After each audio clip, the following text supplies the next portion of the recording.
Sandra Bograd is of counsel at Genova Burns, where she provides advice in corporate governance, sustainable business practices, and compliance with global ethical standards. I read that verbatim because if you look at her bio, which I'm looking at right now, you'd go, oh my gosh, this lady's absolutely incredible. She has done some amazing things globally, all in the fields of governance and compliance for both nonprofit and for-profit and public companies. You're going to enjoy this interview. So please, join me in this interview of Sandra. Hey, did you know that we have a YouTube channel with all these podcasts and video? You get to see what's going on, what we look like when we're doing these podcasts. So if you'd like to go take a look, it's youtube.com/@thecorley-company. We'll see you there. On this week's episode, I-501C, the podcast for nonprofit board members, I'm introducing a recent friend. Boy, somebody's got an amazing background, as you heard in the introduction, Sandra Bograd. Sandra is of counsel at Genova Burns. She's got a history of governance and compliance, and you're going to, both domestically and internationally, you're going to love this interview. So Sandra, please, if you would take a few minutes, tell the audience a little bit about yourself, your background, and your history in the compliance in the governance sector. Hi, Michael. That's a mouthful. It's a lot to talk about. It is. So I think I'd like to say I've sat in all the seats that a lawyer can sit in because I'm a lawyer by license and by training and have practiced law for a long time. I started out as a judicial clerk out of law school and then became a prosecutor in Newark, New Jersey. A lot of interesting times there. Got a lot of experience. Gravitated, because I have an educational background in accounting and economics, I gravitated towards business. I love trial work, so I was a prosecutor on my feet, learning to tell stories that made sense to people and get people to understanding the facts and then talking to juries about what they ought to do with their information that they have. I went from there to private practice and started to represent more and more both corporate executives and corporations and boards of directors of corporations in matters that I used to call the criminalization of administrative law, in a sense, because it was the beginning of starting to put criminal kickers for both corporate employees and corporate managers and corporations into the mix. So we started out with, for instance, environmental laws in the mid 80s, late 80s. Suddenly, if there was a spill, the company could be liable for criminal violations and criminal penalties. So I went from that to being much more interested in representing the corporate entity and how to protect the corporate entity itself and the boards of directors and senior management from those kinds of prosecutions, those kinds of, I'd like to say accidents, but a lot of times they were deliberate acts that could bring down both the corporate entity, the members of the boards of directors, the managers, the employees, for doing what they saw as their job. So I always give an example of that. I represented a company once that thought they were drying out old paint cans the right way. Mm-hmm. Turned out it was environmentally unsafe.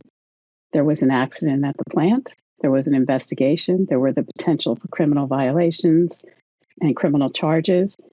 In the end, I think we were able to clear it. We were able to change the way the company did things and the way they thought about how things got done, and do a lot of education in the process.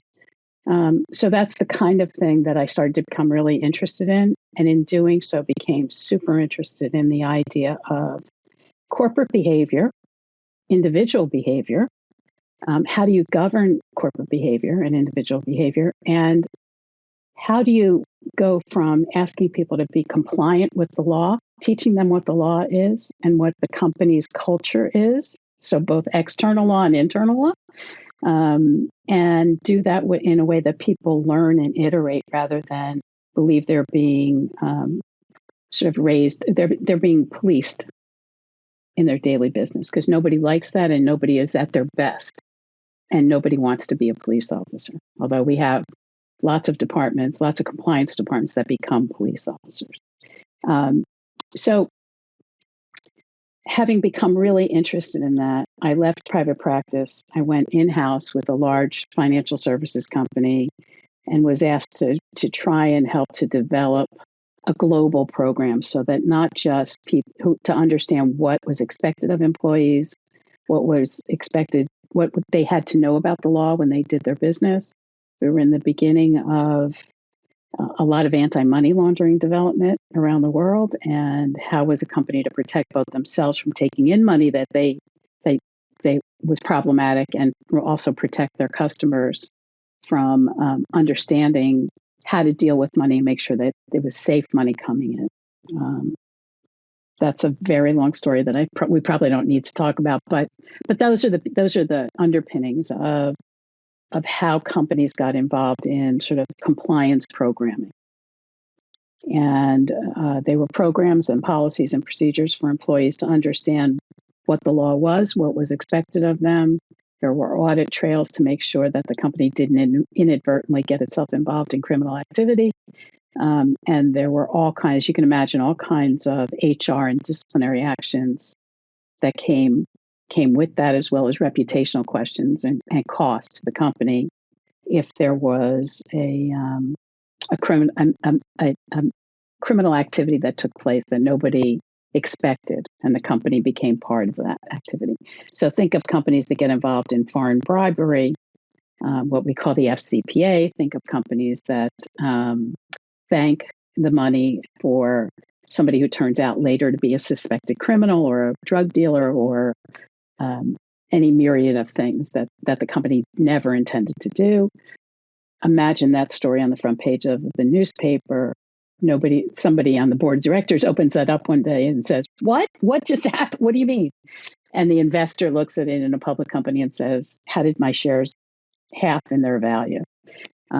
So that became very, very interesting to me. And I was doing that as a lawyer, got recruited to move on to the business side and help bring that kind of a programming to the international market of another financial services company, and set about building an international cohort internally with our partners, joint venture partners, with wholly owned subsidiaries, and with acquired companies to infuse them with compliant, not just the idea of compliance and long-term thinking about doing the right thing at the right time, but also to train people, find the right people locally to train them so that we could make this be about the business. Your background has been absolutely fascinating. There's so much there, and I'm curious. You started it off. You represented the corporation, the board, and then also leadership. Can you just talk a little bit about that? So, who was your number one priority in those instances, and then how did you navigate those relationships? Because those can be three different types of stakeholders. Super interesting, right? So. I mention it in that way, and I tell my history, which I find the least interesting part of this conversation because, I've been there. So, but thank you for letting me talk a little bit about it. For me, those constituencies came about because of the law. So, as I talked about administrative law having criminal kickers suddenly, the question was, who was the administrative scheme going after at that moment? Who were they looking for liability? And as we know, there have been different times in our history that sometimes the government is focused on an individual within the organization and looking for someone to pin the tail on the donkey, in a sense. Yeah. Sometimes they are looking at the larger organization, and we'll see sometimes we live in a world where there's lots of talk about Boeing and Boeing being prosecuted criminally, and the board and then we look at who's actually responsible here. What's the role of the senior management team in directing day-to-day business and day-to-day management? And what's the role of the board of directors? More and more, we see, at least in the public sector, we see a movement to hold boards of directors responsible for the actions, the oversight or lack thereof, oversight of senior managers.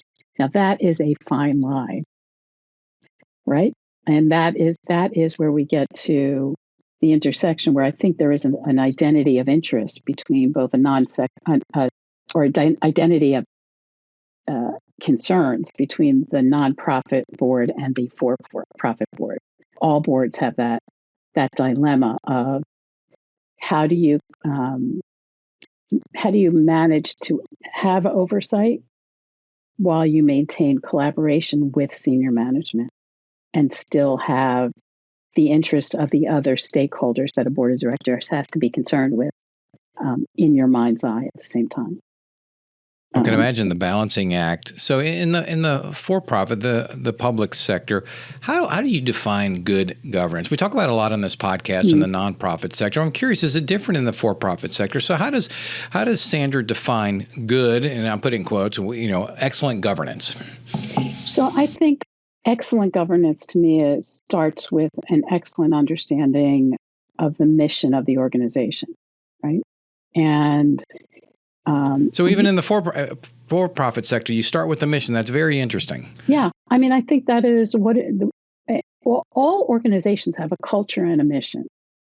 Whether they're for-profit, not-for-profit, my family has its own culture. I'm sure your family has its own culture. Sure. I'm sure the Sopranos family had their own culture, right? Sure. On TV, for those who remember that show. Organizations have a culture and they have a mission. Often that mission is undefined, and often both on the for-profit and the not-for-profit board side, I think people don't really take the time to understand what the mission is. So members of the board often get a little lost there. So I think board governance means understanding the mission and making sure that those people who are asked to carry out the strategy of the mission and the tactics that achieve the mission don't get involved in some sort of scope creep that's outside of what the organization stands for, what it was meant to stand for, what it's on the private side, what its investors expect of it, on the public side, what its contributors may expect of the organization. And quite often I have found that you ask a board member what the mission of the organization is, and they're a little bit out of a loss to tell you what that is. So for me, governance is the oversight of both the mission and the people you've entrusted to carry out and make that mission, bring life to that mission for the organization. Okay, that makes sense. Then how, even in the public sector, how do you ensure good governance? Obviously you start at the board, it sounds like, but can you talk a little bit about that and how you drive that throughout an organization? Yeah, someone once said this to me. It was on the sales side. I was talking to about sales tactics. I'll leave it at that. Said to me, well, I've always found you have to inspect what you expect from these salespeople. And it was something I walked away with sort of, shrugging at my shoulders and saying, well, then I think you should have done that. But I clearly he hadn't in that experience, in that situation. But I really thought about it, and it's something that comes to my mind all the time. Too often, I think boards, and you asked me before how I started working with all these different constituencies and companies, and I find the boards to be the most interesting. I'm one of those people because I think that a good board really does bring focus to what the organization is meant to be, the constituencies it's meant to serve, the ideas it wants to put out into, in the case of an ideological board, the ideas it wants to put out into the public. So to me, the way that you maintain governance is that you understand who's getting on the board. It's not willy-nilly. And we can talk a little bit more about that because I think that tends to be problematic. And that is a difference, I think, from public to private boards. I think there's a bit of a difference there. And I also think it demands that every member of the board understand and take seriously the role of governance and ask to know and to understand what the right questions are that have to be asked and who the right people are to ask the questions of to understand what's actually happening in the company that they've been tasked with, sort of overseeing and watching and helping it to grow. And that really isn't different than a nonprofit board. You touched on getting the right people on the board. So talk a little bit more about that and how important that is. Yeah, I think sometimes, well, there's two things. First of all, in a nonprofit community board, I think it's important to involve community members. And community members aren't necessarily people who have I'm going to use this in quotes, a professional skill set, meaning they're not necessarily accountants, lawyers, HR people, Sure. rocket scientists. If you happen to be in an aeronautics company or shipbuilders, but they are people who are concerned and bring to the board the ethos of the community that the nonprofit is both in and serving. So I've been on nonprofit boards myself. I prefer them because I feel like there's a lot I can offer, and I enjoy my fellow board members. But what I've noticed quite often is that somebody will recommend a board member. The president of the board will meet that person. Maybe there is a nominating committee that will talk to that person.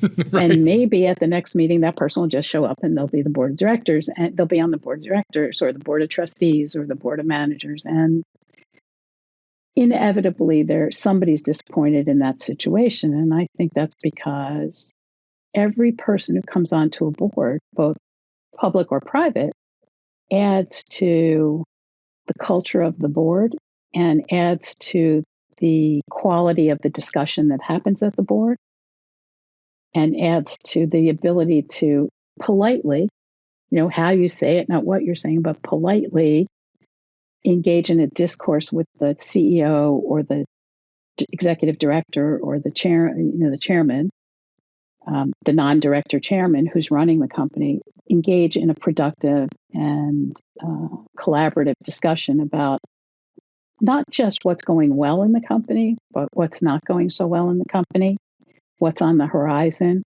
not just in the next 2 months, but in 3 months and 6 months, 12 months. And most importantly, when there's a problem that's about to happen, not only how do we solve the problem, but what is in hospitals, they call it a postmortem. What happened? What caused the problem? How do we avoid that in the future? If that for a board is just members sitting and listening to somebody like me come in and say, when in my role as chief compliance officer, come in and say, here's what happened in our company in North Dakota, or here's what happened in our company in Vietnam or anywhere in the world, and come in and just tell them what happened. Here's what we did. We think the problem's over. I get up, I leave. I go to a cocktail party later that evening. Nobody asked me about it, and that's happened to me. I think that's not an effective oversight. What is effective is have me come into the audit committee, have me come into the full board and explain and ask the questions and hold me responsible as the head of that compliance organization to understand exactly what happened and be able to answer those questions for every board member in the room. So you've got experience both on public and nonprofit boards. Is there, when it's all said and done, peel back then, is there a difference in responsibility? Is governance different between the two? I don't think so. I don't think it didn't so. sound like it. That's why I asked the way you were describing it. In my mind, it isn't. What I think is different, and that may be confusing about something I said earlier, what I think is different is the responsibility of those people who are heading the board and those people within the organization who take on the chore of, and chore sounds negative, and I don't mean this in a negative way, but take on the responsibility of training board members and meeting the board member where they are. So to hand a board member a pre-prepared book that's prepared for all board members and just say, okay, go home and read this, I think does a disservice to the board. It does a disservice to the organization because everybody will take that information in differently. Good point. To sit and meet the board member and say, give them that resource. The resource is great, but to also sit with them and say, can I answer questions? Here's how this issue, we've got 10 issues that we think come up regularly on our board.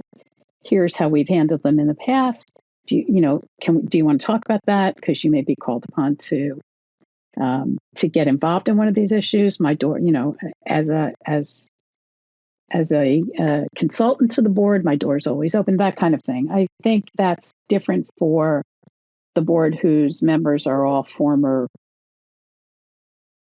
CEOs and government officials than it may be for members of the board who are members of the public, but are interested and very valuable members of the community that they're serving in a nonprofit. And as you've looked both types of boards, the role of the board chair, is it different? Is it the same? I think the role of the board chair is one of the most important roles there is, obviously. Yes, agreed. And I'm always fascinated because in both cases, in both public and private, quite often it's just like a rotation. Yes. I was secretary 3 years ago, so now I'm board president. I think it's a very different skill set, right? I think in both cases, it is someone who has people skills and someone who knows this is very tricky, not just how to collaborate and get everybody to yes, but how to collaborate and get everybody to yes after a fulsome debate of the issue so that everybody in the room is heard, not just the loudest voices, not just the people who show up 10 minutes early for the board meeting and stay 10 minutes late, but also the quietest person in the room who will listen to everybody else, but it is the responsibility of the board chairman to get everybody's point of view, I think, into the mix, and to understand that every board member is going to be different. And that's a lot of responsibility. It's not an easy job, because that is also the person who quite often is is on the phone with the CEO or the COO of the organization, or the executive director of the organization. And I laugh sometimes because I've heard both executive directors in a nonprofit setting and CEOs in a for-profit setting refer to the board chairman as, their boss. They don't really mean it. I don't think they really mean it. And so maybe there ought to be a recognition of the real relationship and the fact that has to be a collaborative relationship with the board chairman and the other members of the board, understanding that they walk a fine line between telling somebody what to do and having oversight to make sure that what they do is in line with the mission of the organization. So the roles sound very, very similar. And I got to ask you this question, because we always complain in the nonprofit sector that board members don't prep and read the material. And they say, well, in the for-profit sector, of course they do. They're all getting paid for it. What's the dirty little secret? Do they all prepare before the meetings? Well, I don't think that they do. I think they do much more now. They certainly do much more since COVID, because COVID brought us a new situation. Rather than having 4 meetings a year where all the board members got together with many for-profit boards, especially the big ones, they would get together in very nice places, and they'd have the board meeting, and they'd have, some events, and there'd be, not all, but some, and, you'd hear them at the general, they'd make them coincide with the annual general meeting, and there'd be all kinds of stuff happening. Very exciting. In COVID, because people didn't go, we were in strange circumstances. There were lots of things happening at the same time. People were learning to do things virtually. You started to have many more meetings a year with more productive behaviors happening in those meetings, more productive discussions, I would say, and challenges. And so quite often you'll hear people say companies that were prepared and were had good governance programs in place and were well managed, had good relationships between the boards and the senior management, those companies barely skipped a beat during COVID, because they had already been used to being in contact with each other. Isn't that interesting? So that's a benefit of good governance, a strategic advantage. We talk about this quite a bit on the podcast. Are there other advantages when you compare and contrast organizations? You go, yep, they got strong governance, and the benefit is what? I think the benefit is that there's not you don't have to say, I don't know where this person's phone number is. You know where that person's phone number is because you're regularly communicating and speaking. And that, to go back to just the question just a few minutes ago, that is quite the role for the board chairman.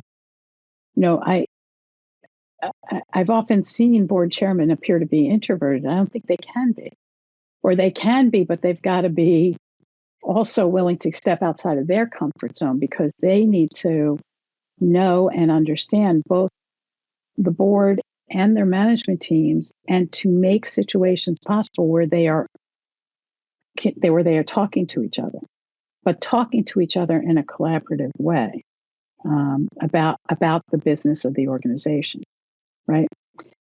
One thing I will say, Michael, is I do think we live in challenging times.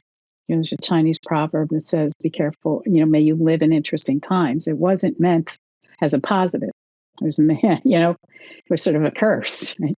And we do live in interesting times. And I think what is sometimes confusing, even to me, is the desire of people to have boards of all kinds taking positions on public interest questions. Now, for the nonprofit, that's a no-brainer. They are in the middle of public interest many times. For the for-profit, I think that is a question they are figuring out. And we live in times now where the public, it's gray. It's not as black. It's not black and white. It's not, we are living in a time where the demands on a company are quite different, and how a company reacts to those. We've just seen that recently in the television, the world of television, right? I'm not going to opine on which one's right, which one is wrong, but that's a new thing for a for-profit board to deal with. Whereas I think the nonprofit board deals with that every day. Many nonprofit boards deal with that every day, taking a position on a public interest question in a relatively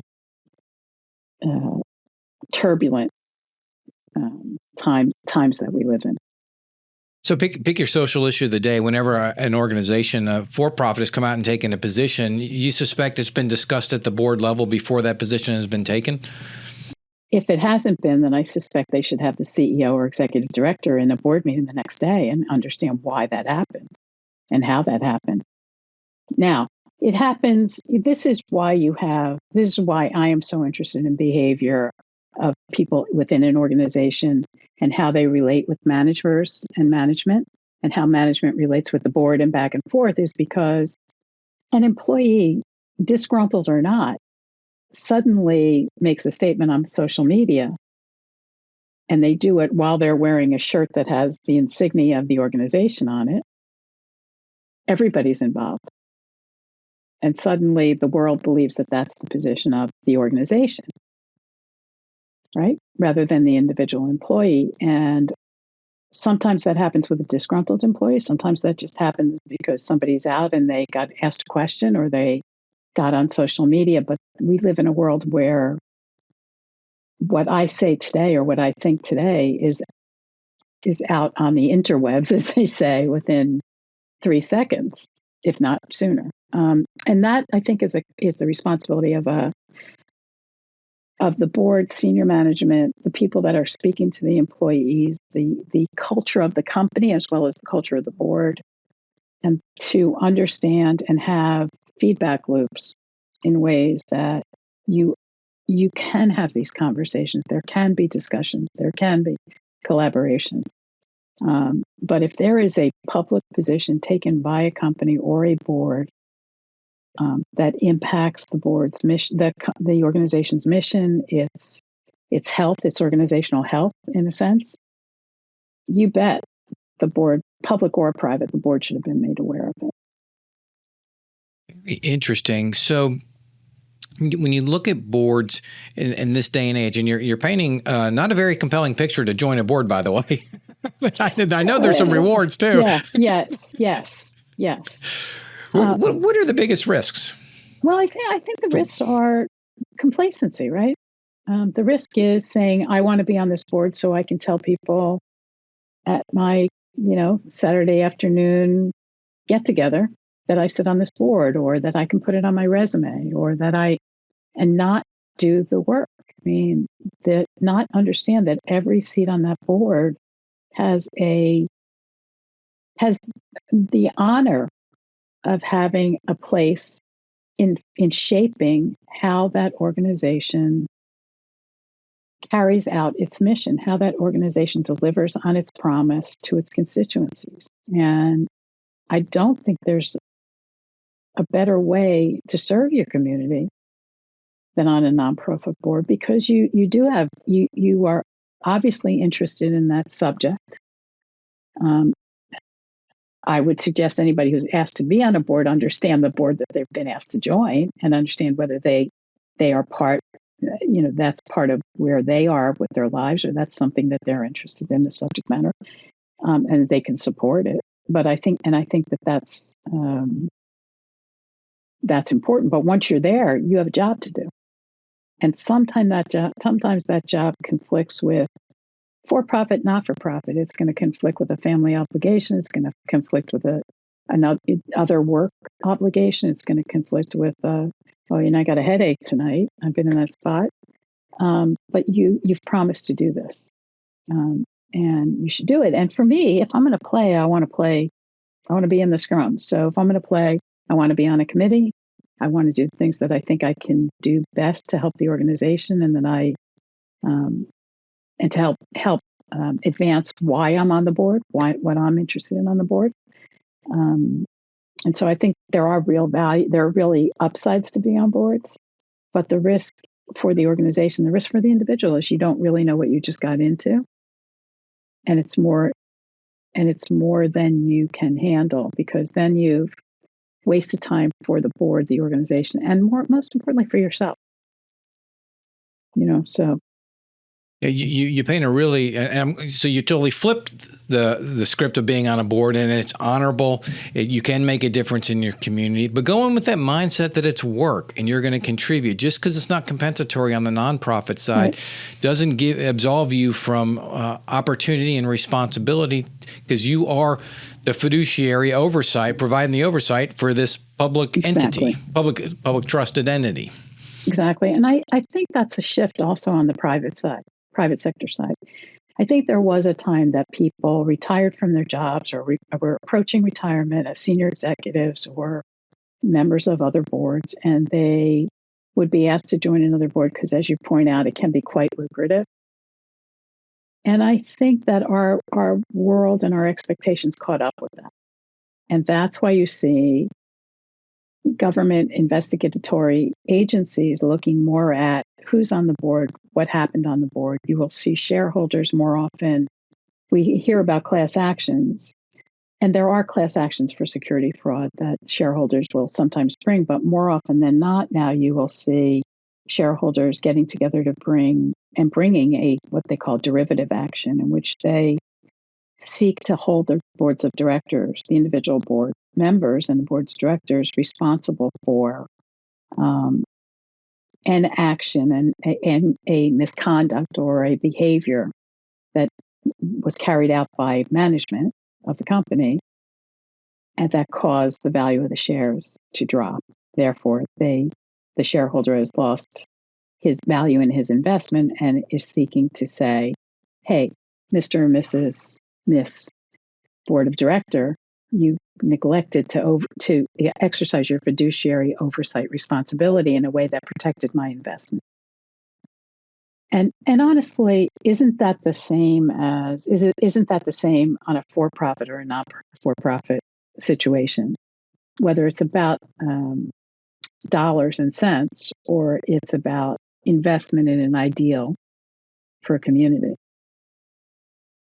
The constituencies, the clients, the people in the industry, in the community that are interested, they want to know that oversight, that board has both fiduciary, not necessarily financially, but also financially. Frankly, there's a budget financially, fiduciary and observational oversight over what's happening within the organization in the day-to-day and the tactical. They want to know that they had some oversight and some involvement in the strategic, the long-term planning, the direction of the organization, but they also want to know that they're plugged in on what's happening tactically and can bring in the manager who's responsible for the tactics, bring them in and say, hey, what's going on? Explain this to us. When you hear about nonprofits, it doesn't happen a lot, but several times a year we hear of nonprofits that either embezzled money, somebody embezzled money, they did something they shouldn't have done. I mean, what comes to your mind? What do you think of as an expert in this area? So I've been involved in a lot of those investigations in the years past, and I always go back to one in particularly, that there was a nonprofit, and it was associated with in those days in the Northeast, a public hospital, and a small local public hospital. And there was a credit union for the employees of the public hospital. It was overseen by, in theory, it was overseen by the management of the public hospital. There was a woman who had bookkeeping skills. She volunteered. They said, oh, that's great.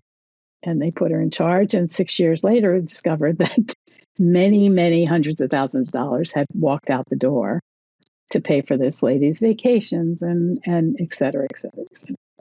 How did that happen? It happened because people looked at it and said, oh, this woman out of the goodness of her heart is volunteering to do this job to make that happen.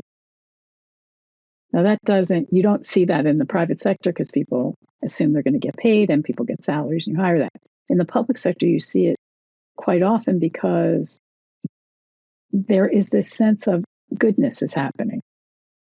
People are doing kind things and goodness is happening. So maybe we don't need as much oversight there. So, you begs the question, for 6 years, did nobody oversee these accounts, right? And I have to say, in this case, these accounts had names that were giveaways. If I say it, people will know what someone may be listening and know exactly where this was. But there were tells, as they said. And I think because it's nonprofit, people don't look as closely, and they probably should. They probably very should. Fair statement. Expect what you inspect, right? Yeah. Or inspect what you expect. And I think the other piece of this is, and I just throw this in because this, as you know, I have been involved in investigations of some quite large nonprofits back in the day. And one of the things I noticed, and I hope is changing, is executive directors carry a lot of weight. They have a lot of influence without that good collegial but collaborative but understanding of the relationship between and the responsibilities of the board and the senior managers, the executive directors, to oversee and to ask questions. This is my point of, and ask the right questions of the right people. These kinds of things can happen because the executive director is on a mission to make the organization successful, and they sometimes do it in a way that is sometimes not legal and sometimes not the preferred way of the organization. So if there is nobody who insists that executive director's business accounts are periodically audited, or that executive director's activities, we've seen embarrassing activities happening at a lot of organizations in the past, that they're periodically somebody doesn't say, oh, how did your meeting go this week with so-and-so, only to find out that meeting was not with an important potential donor, but was rather a late night meeting with someone who was not going to be a donor. I'll leave it at that. So I'm not saying that happens everywhere, but those are expectations that's where we live now. That's our society. And I think somebody has to look at this once in a while. And if you have an imperial executive director or an imperial CEO, you can run into a lot of problems. So I want to ask you this related to that topic before we wind this down. So in order for board to talk to the executive or senior staff, like you just suggested, do they come into a board meeting, or do the board members reach out to that senior staff? I think that's a cultural issue within the organization, right? For me and my experience with for-profits as an employee, those were structured meetings, and I had a 20-minute or a 30-minute spot with the board of directors.